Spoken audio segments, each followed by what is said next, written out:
Tuesday, November 13th, 2018. This is a regular monthly meeting of the Austin City Planning Commission. We just have one item on our agenda for tonight. Before we get to that, I'll ask the commissioners if you have a chance to look at the minutes from our meeting, our last meeting dated October 22nd. Are there any changes, corrections, additions? I'll ask for a motion. Motion to approve in second. Any other discussion? All in favor? Aye. Opposed? Thank you very much. The first item on the agenda is an open public hearing to consider a petition from Furniture Mart at 1701 18th Avenue Northwest to amend an existing conditional use permit for two pole-mounted freeway-oriented signs to allow for the replacement of the existing removed sign panels with larger panels. Oh, they're at their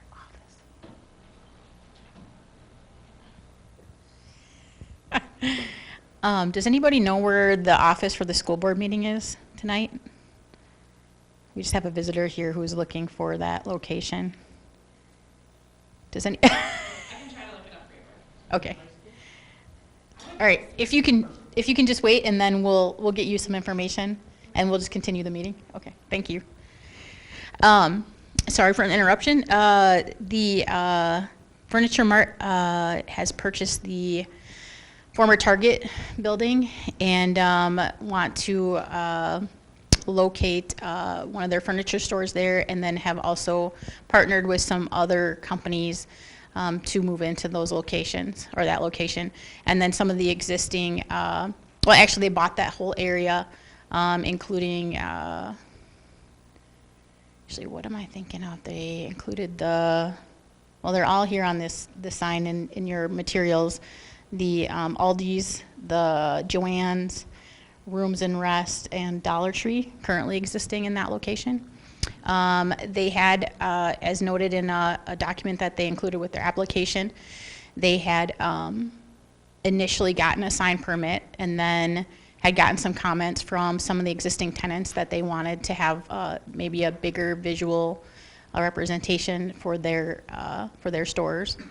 If the sign was going to be, I guess, renovated or refigured or recovered. In order to do that, to make them bigger, they would be changing their current dimensions. So if there's any change, as noted in the documents involving structural alterations, enlargements, intensification of use, or similar change not specifically permitted, the permit issued shall require an amended conditional use permit. And so that's why we've asked them to make this application to the Planning Commission.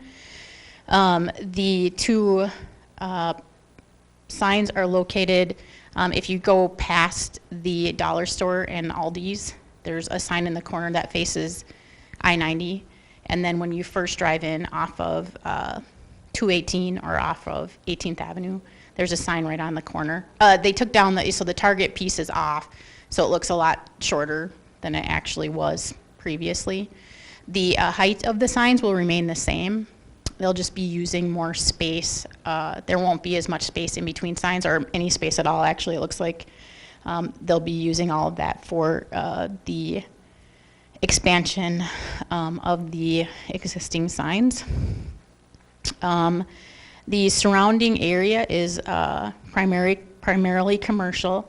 To the west, there's some undeveloped commercially zoned property, and to the south is Riverland University or school.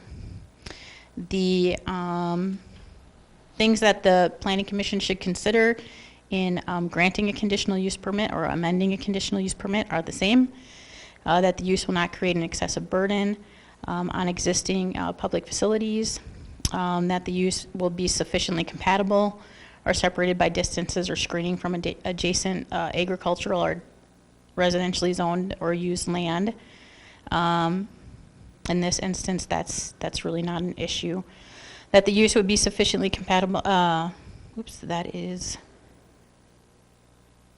looks like that is in there twice. The use, in the opinion of the Planning Commission, is reasonably related to the overall needs of the city and to the existing land use. A structure and site shall have appearance that will not have an adverse effect upon adjacent properties. The use is consistent with the purpose of the zoning chapter and the purposes of the zoning district in which the applicant intends to locate the proposed use. Would not cause a traffic hazard or congestion. The existing businesses nearby would not be adversely affected. Of course, in this instance, they believe that this will actually benefit their businesses. And the use will not result in unnecessary destruction of natural features. They're really not doing anything different other than enlarging the current graphics. Other considerations, just geographical area, depreciation, character surrounding area, demonstrated need for the use, and then whether it would create any kind of nuisance. The Planning Commission may impose additional conditions considered necessary. And then I just had like a little under staff report, just that note that the conditional use was established in 1999, which is when I believe the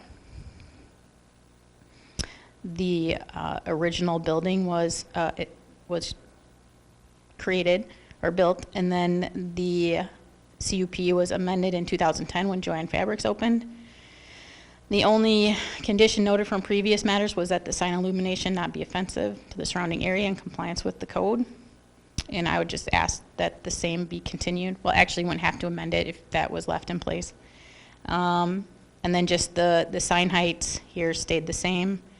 And the square footage of the sign for the sign facing 218 would go from 176 square feet to 288. And the I-90 would go from 389 square feet to 480 square feet. Do you have any questions or any clarification? How does that compare to like the IV sign? Do you need to be concerned about that, or just?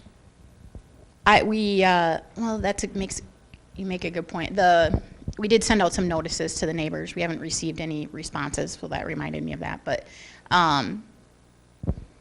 it's pretty typical. It's within the range of what freeway signs are from a height perspective.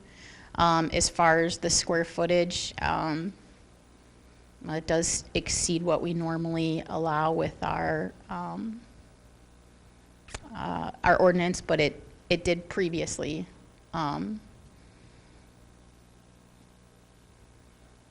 I would say it's pretty similar to other signs of its kind.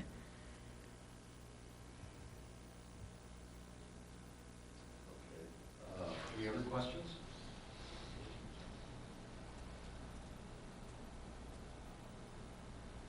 Okay, hearing none, I'll ask for a motion.